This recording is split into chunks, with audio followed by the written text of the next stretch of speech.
पाँच जनम हरी के काबा कहियारी तोहरा तो मालूम जरूरी हुई प्यारी। अरे सब पता बाबू। अच्छा पाँच जनम हरी के काबा कहियारी तोहरा तो मालूम जरूरी हुई प्यारी।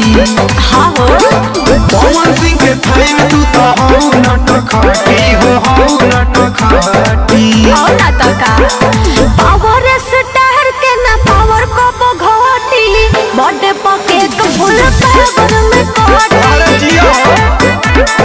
पावर स्टार के ना पावर को घोटी बर्थडे पके तो फुल पावर में कोटी।